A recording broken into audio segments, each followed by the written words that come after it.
नमस्कार। आकाशवाणी से प्रस्तुत है समाचार प्रभात।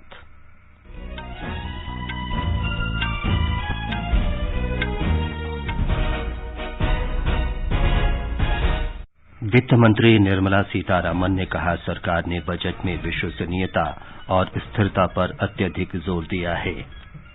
सरकार ने राष्ट्रीय खेल परिसंघों के लिए सहायता योजना जारी रखने की मंजूरी दी। विधि और न्याय मंत्री किरेन रिजिजू ने लोकसभा में न्यायपालिका और निर्वाचन आयोग के खिलाफ टिप्पणी के लिए कांग्रेस नेता राहुल गांधी से माफी मांगने को कहा। देश में कोविड टीकाकरण अभियान में अब तक 167 करोड़ 80 लाख से अधिक टीके लगाए गए।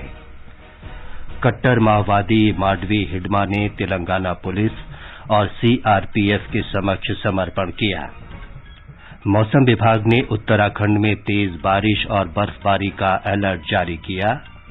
टोक्यो ओलंपिक में स्वर्ण पदक विजेता Neeraj Chopra Laureus world breakthrough of the year award के लिए नामित। और भारत एंटीगा में अंडर 19 विश्व कप क्रिकेट में ऑस्ट्रेलिया को 96 रन से हराकर फाइनल में पहुंचा। समाचार प्रभात में मनोज के साथ मैं विमलेंदु पांडे। देश के कई हिस्सों में कोरोना संक्रमण तेजी से फैल रहा है। हमारी अपील है कि आप सतर्क रहें और 15 से 18 वर्ष के किशोरों सहित अन्य लोगों के टीकाकरण में मदद करें। कोरोना वायरस के नए स्वरूप ओमिक्रॉन से चिंताएं बढ़ी हैं। सुरक्षित रहने के लिए कृपया 3 सरल उपायों का पालन अवश्य करें। मास्क पहनें, 2 गज की सुरक्षित दूरी बनाए रखें और हाथ और चेहरा साफ रखें। कोविड से संबंधित किसी भी जानकारी और मार्गदर्शन के लिए राष्ट्रीय हेल्पलाइन नंबर 011-2397-8046 और 1075 पर संपर्क करें। अब समाचार विस्तार से। वित्त मंत्री निर्मला सीतारामन ने कहा है कि सरकार ने केंद्रीय आम बजट में विश्वसनीयता और स्थिरता पर पर्याप्त बल दिया है।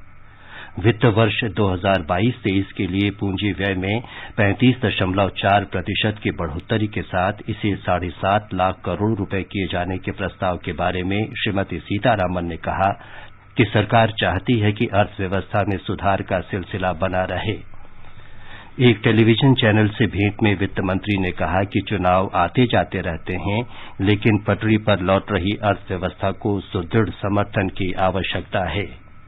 उन्होंने कहा कि प्रधानमंत्री नरेंद्र मोदी ने बजट के विकासोन्मुखी होने का विश्वास व्यक्त किया है।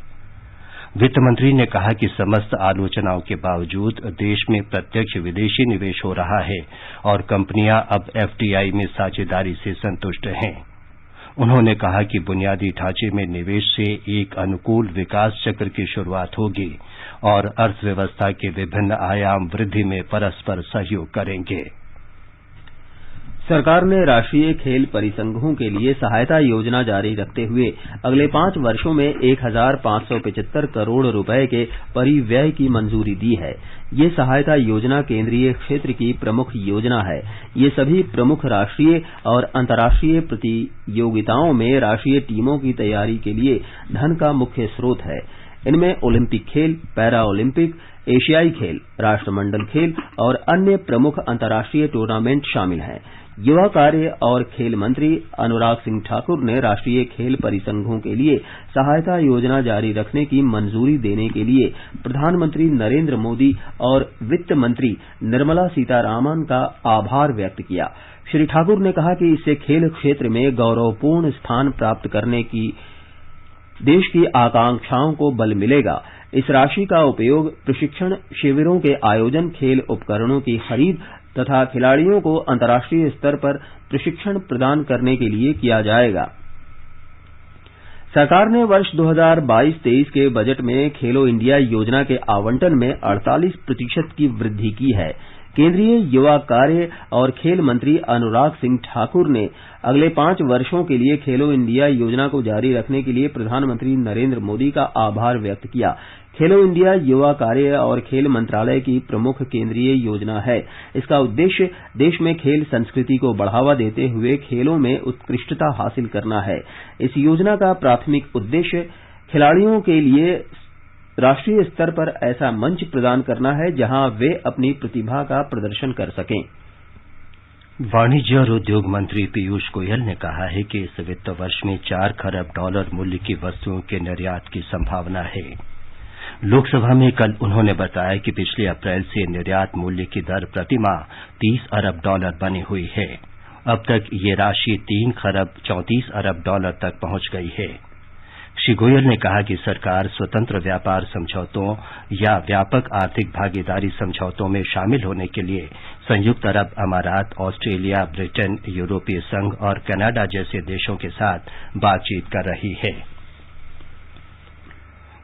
इलेक्ट्रॉनिकी और सूचना प्रौद्योगिकी राज्य मंत्री राजीव चंद्रशेखर ने लोकसभा में कहा है कि देश भर की 2.5 लाख ग्राम पंचायतों में कम से कम एक सार्वजनिक सेवा केंद्र स्थापित किया जाएगा।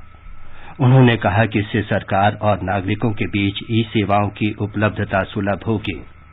उन्होंने कहा कि उनके मंत्रालय ने डिजिटल भारत कार्यक्रम के अंतर्गत सार्वजनिक सेवा केंद्रों के नेटवर्क को लागू कर दिया है।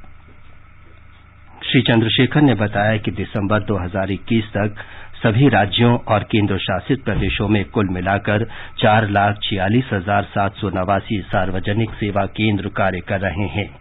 इनमें से कुल 3,48,391 केंद्र ग्राम पंचायत स्तर पर कार्यरत हैं। केंद्रीय विधि और न्याय मंत्री किरेन रिजिजू ने कहा है कि कांग्रेस नेता राहुल गांधी को लोकसभा में न्यायपालिका और निर्वाचन आयोग के खिलाफ अपनी टिप्पणियों के लिए तुरंत माफी मांगनी चाहिए। श्री रिजिजू ने कहा कि न्यायपालिका और निर्वाचन आयोग हमारे लोकतंत्र की महत्वपूर्ण संस्थाएं हैं। उन्होंने कहा कि राहुल गांधी की टिप्पणियां संसदीय कार्यवाही में काला धब्बा मानी जाएंगी, क्योंकि अब तक किसी ने भी भारतीय न्यायपालिका और निर्वाचन आयोग के बारे में सदन में ऐसी टिप्पणी नहीं की है। विदेश मंत्री डॉक्टर सुब्रमण्यम जयशंकर ने कांग्रेस नेता राहुल गांधी के उस बयान की निंदा की है जिसमें उन्होंने कहा कि गणतंत्र दिवस समारोह में सरकार किसी विदेशी मेहमान को आमंत्रित करने में विफल रही। डॉक्टर जयशंकर ने कहा कि जो भारत में रहते हैं उन्हें मालूम है कि उस दौरान देश कोविड की तीसरी लहर की चपेट में था। उन्होंने बताया कि गणतंत्र दिवस समारोह में जिन 5 मध्य एशियाई देशों के राष्ट्राध्यक्षों को शामिल होना था, उन्होंने 27 जनवरी को प्रधानमंत्री मोदी के साथ वर्चुअल माध्यम से शिखर बैठक की थी। लोकसभा और राज्यसभा में आज राष्ट्रपति के अभिभाषण पर धन्यवाद प्रस्ताव पर आगे चर्चा होगी। राष्ट्रपति रामनाथ कोविंद ने बजट सत्र के पहले दिन 31 जनवरी को संसद के दोनों सदनों की संयुक्त बैठक को संबोधित किया था। राज्यसभा में धन्यवाद प्रस्ताव पर चर्चा कल सवेरे शुरू हुई थी। भारतीय जनता पार्टी सांसद गीता चंद्र प्रभा ने प्रस्ताव पेश किया था और भाजपा सांसद श्वेत मलिक ने उसका अनुमोदन किया था। लोकसभा में धन्यवाद प्रस्ताव पर बहस कल तीसरे पहर उस समय शुरू हुई जब भाजपा सांसद हरीश द्विवेदी ने प्रस्ताव रखा और कमलेश पासवान ने समर्थन किया। ये समाचार आकाशवाणी से प्रसारित किए जा रहे हैं। देश में अब तक 167 करोड़ 80 लाख से अधिक कोविड रोधी टीके लगाए जा चुके हैं। केंद्रीय स्वास्थ्य मंत्रालय ने बताया कि इनमें 94 करोड़ 48 लाख टीके पहली डोज के रूप में और 71 करोड़ 97 लाख से अधिक दूसरी डोज के रूप में लगाए गए हैं। कल 48 लाख से अधिक टीके लगाए गए। मंत्रालय ने बताया कि अब तक 1 करोड़ 34 लाख से अधिक एहतियाती टीके पात्र श्रेणी के लोगों को लगाए गए हैं। 4 करोड़ 76 लाख से अधिक किशोरों को कोविड वैक्सीन की पहली डोज लग चुकी है। राष्ट्रीय राजधानी दिल्ली में कल 3028 लोगों में कोरोना संक्रमण की पुष्टि हुई। दिल्ली सरकार ने बताया कि कल 4679 लोग संक्रमण मुक्त हुए। कोविड से 27 लोगों की मृत्यु हो गई। इस समय राजधानी में 14,870 मरीजों का उपचार चल रहा है। केरल में कल कोविड के 52,199 नए मरीजों का पता चला। संक्रमित लोगों में 470 स्वास्थ्यकर्मी शामिल हैं। कोविड की तीसरी लहर में नए वेरिएंट ओमिक्रॉन से एर्नाकुलम जिले में संक्रमित लोगों की संख्या निरंतर बढ़ रही है। तेलंगाना में कल 2646 लोगों में कोविड संक्रमण की पुष्टि हुई। 747 संक्रमित ग्रेटर हैदराबाद नगर निगम क्षेत्र में मिले। कल इस महामारी से 3 लोगों की मृत्यु हुई। राज्य में कोविड से मरने वालों की संख्या 4094 हो गई है। इस समय 34,000 रोगी उपचाराधीन है। तेलंगाना के दूसरे शहरों में भी ओमिक्रॉन संक्रमितों की संख्या बढ़ रही है। गुजरात में कल 8,934 लोगों में कोविड संक्रमण की पुष्टि हुई। अहमदाबाद में 3,309 संक्रमित मिले, जबकि बड़ोदरा में 1,512 रोगियों का पता चला। राज्य में 69,187 रोगी उपचाराधीन हैं। इस बीच राज्य में कल 2,73,065 कोविड रोधी टीके लगाए गए। राज्य में अब तक 9,86,000 से ज्यादा टीके लगाए जा चुके हैं। सरकार ने कहा है कि कोविड के दौरान अपने माता पिता को खोने वाले बच्चों की सहायता के लिए PM cares for children scheme के अंतर्गत अब तक 3,855 आवेदनों को मंजूरी दी गई है। महिला और बाल विकास मंत्री स्मृति ईरानी ने कल राज्यसभा में बताया कि online portal PM cares for children .in के माध्यम से इसके लिए आवेदन किया जा सकता है। पिछले महीने पोर्टल पर 6,624 आवेदन प्राप्त हुए थे।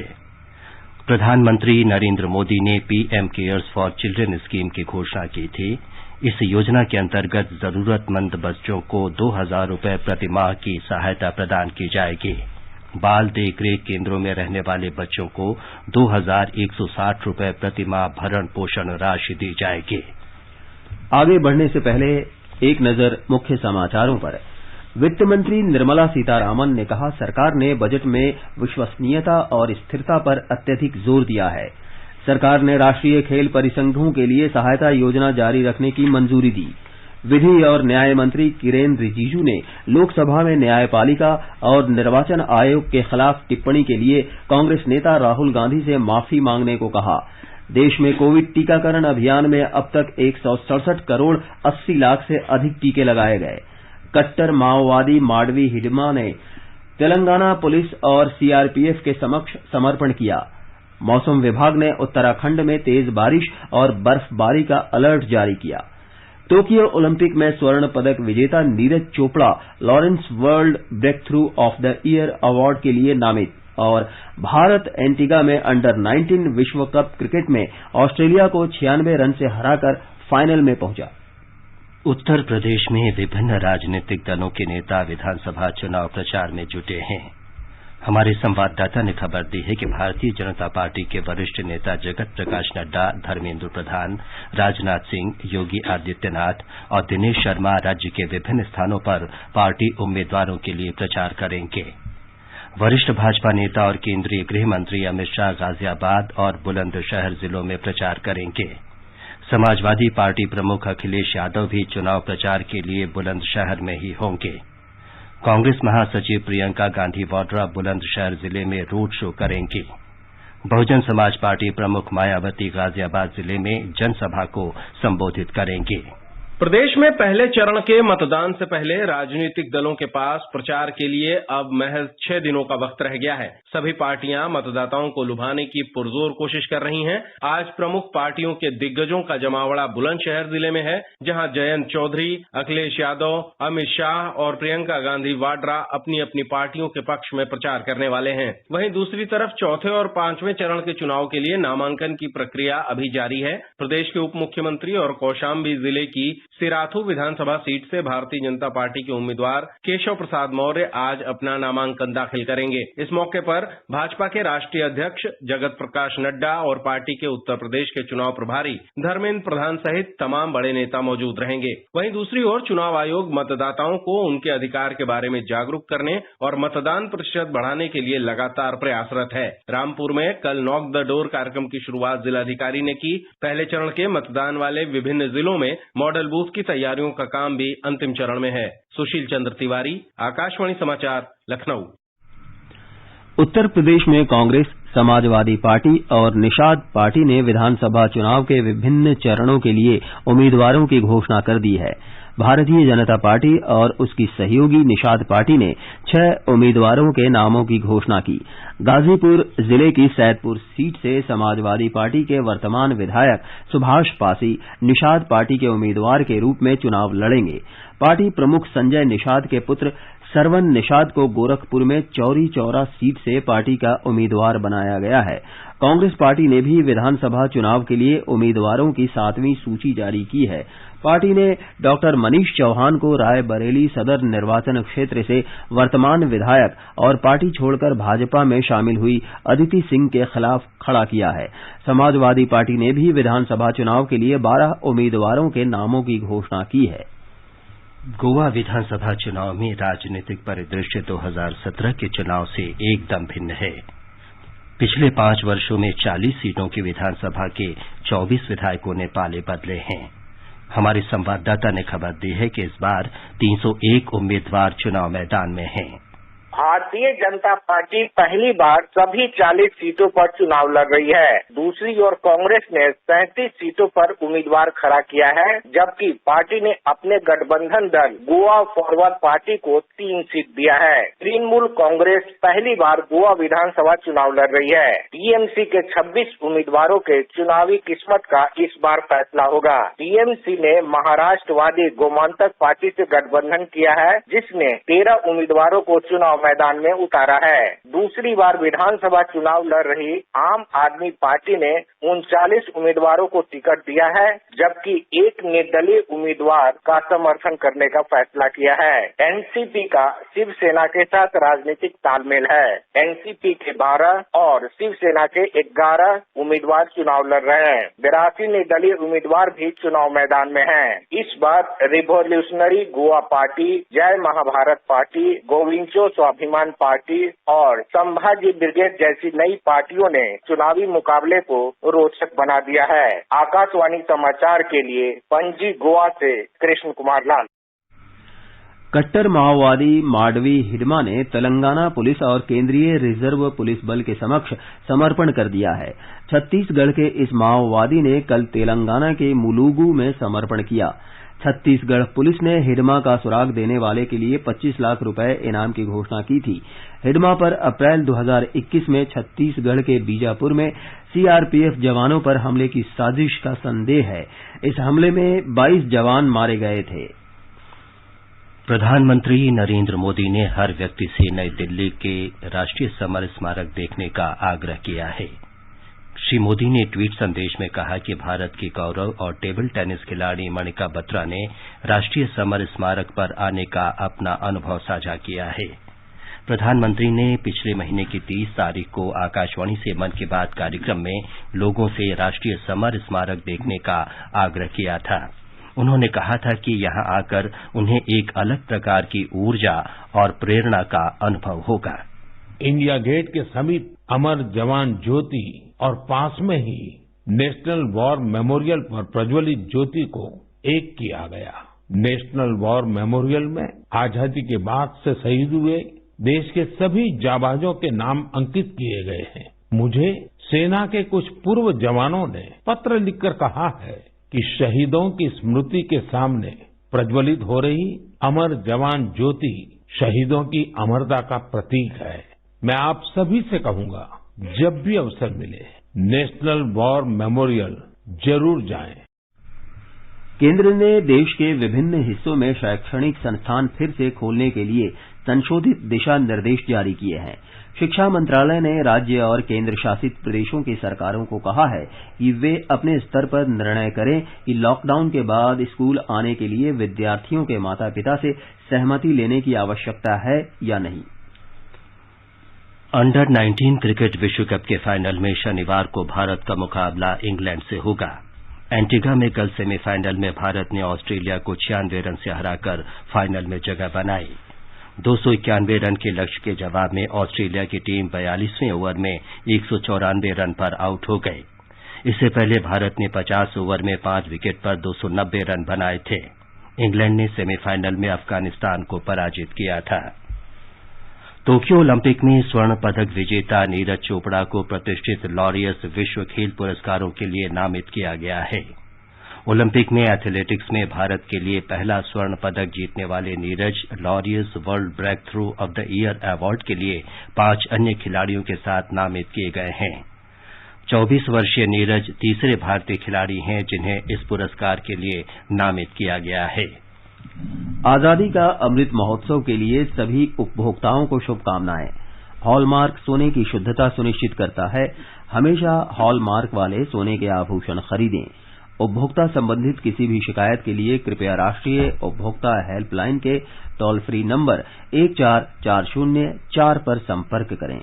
उपभोक्ता मामले विभाग, भारत सरकार द्वारा जनहित में जारी। जागो ग्राहक जागो। आजादी के अमृत महोत्सव के अंतर्गत आइए अब सुनते हैं आकाशवाणी की विशेष प्रस्तुति आजादी का सफर। आजादी का अमृत महोत्सव।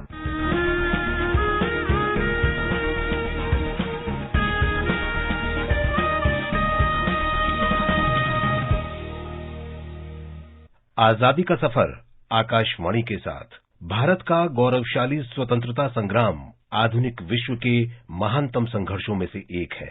आकाशवाणी समाचार आपके लिए प्रतिदिन इस संग्राम की एक झलक लेकर आता है।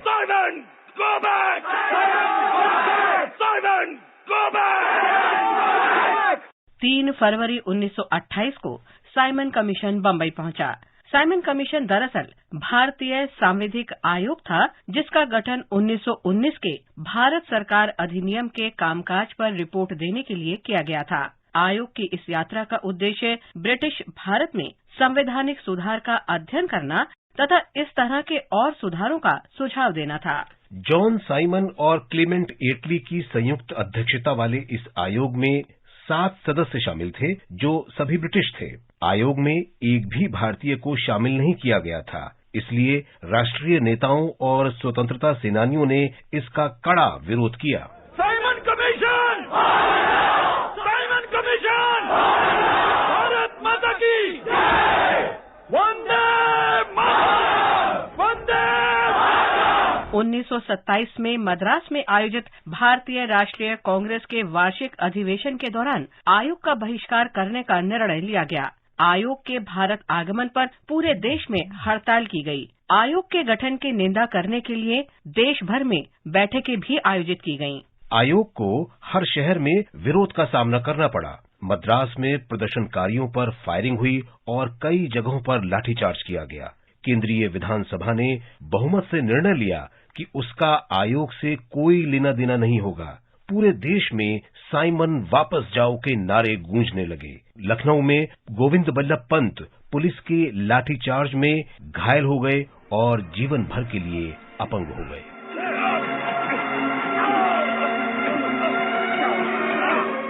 30 अक्टूबर 1928 को जब साइमन कमीशन ने लाहौर का दौरा किया, लाला लाजपत राय ने इसके विरोध में लोगों का नेतृत्व किया। विरोध शांतिपूर्ण था, लेकिन प्रतिशोध की कार्रवाई में तत्कालीन पुलिस अधीक्षक जेम्स ए स्कॉट ने प्रदर्शनकारियों पर लाठीचार्ज करने का आदेश दिया। लाला लाजपत राय गंभीर रूप से घायल हो गए।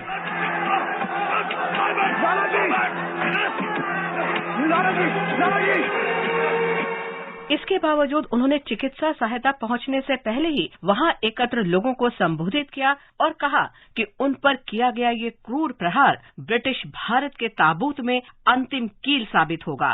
दुर्भाग्य से लाला लाजपत राय का 17 नवंबर 1928 को निधन हो गया। साइमन कमीशन ने 2 खंडों में एक रिपोर्ट प्रकाशित की। इसने भारत में प्रांतीय स्वायत्तता का प्रस्ताव रखा, लेकिन केंद्र में संसदीय जिम्मेदारी का प्रस्ताव खारिज कर दिया। ब्रिटिश सरकार ने भारत में साइमन कमीशन के विरोध को देखा और ये कहकर लोगों को शांत करने की कोशिश की कि भविष्य में इस तरह की किसी भी कवायद में भारतीयों की राय को ध्यान में रखा जाएगा। बाद में ब्रिटिश सरकार ने भारत में संवैधानिक सुधारों पर चर्चा के लिए लंदन में गोलमेज सम्मेलन आयोजित किए। हम स्वतंत्रता सेनानी और राजनीतिक कार्यकर्ता भवानी भट्टाचार्य को भी याद करते हैं, जो 3 फरवरी 1935 को शहीद हो गए थे। भवानी भट्टाचार्य का जन्म 1914 में ढाका जिले के जोयदेवपुर गांव में हुआ था, जो अब बांग्लादेश में है। वो बंगालियों के क्रांतिकारी आंदोलन से जुड़े थे और ढाका में श्री संघ क्रांतिकारी समूह में शामिल हो गए।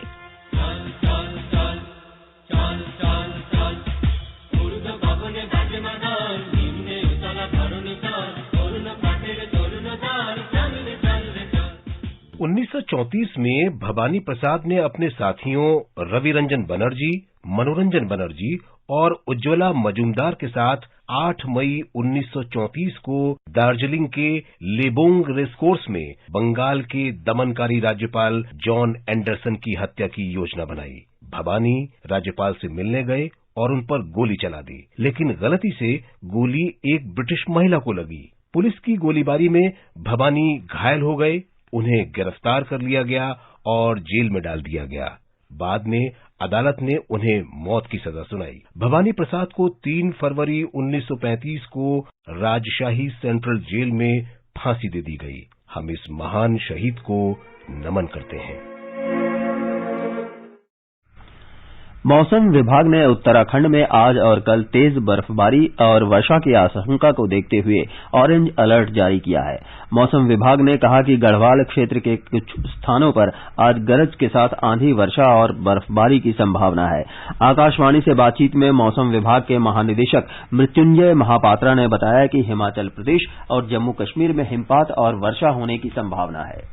मनोज, अब बताएं कि आज के समाचार पत्रों में क्या विशेष है। जी, आम बजट से जुड़ी खबरें आज भी अखबारों में प्रमुखता से छाई हुई है। बजट पर प्रधानमंत्री नरेंद्र मोदी की पार्टी कार्यकर्ताओं से चर्चा को अखबारों ने प्रमुखता दी है।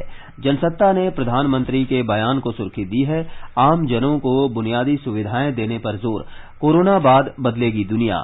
दैनिक भास्कर की टिप्पणी है, इनकम टैक्स के बाद 28% जीएसटी के दायरे में आ सकती है क्रिप्टो। वित्त सचिव ने कहा, क्रिप्टो करेंसी जुआ, टैक्स भी जुए में हुई कमाई की तरह देना होगा। हिंदुस्तान ने केंद्रीय प्रत्यक्ष कर बोर्ड के अध्यक्ष जेबी महापात्र के स्पष्टीकरण को सुर्खी दी है, क्रिप्टो पर कर लगाने से ये वैध नहीं हो जाती। नवभारत टाइम्स का कहना है, इनकम टैक्स रिटर्न फॉर्म में अगले साल से क्रिप्टो से आमदनी का भी कॉलम होगा। जनसत्ता घरेलू विनिर्माण को बढ़ावा देने की पहल पर लिखता है, सरकार ने 350 वस्तुओं से सीमा शुल्क छूट वापस ली। दैनिक जागरण की बड़ी खबर है, अरसे बाद बिना बाधा चली संसद, राज्यसभा में चुनावी राज्यों के इर्द गिर्द सिमटे मुद्दे। अंत में मुख्य समाचार एक बार फिर। वित्त मंत्री निर्मला सीतारामन ने कहा, सरकार ने बजट में विश्वसनीयता और स्थिरता पर अत्यधिक जोर दिया है।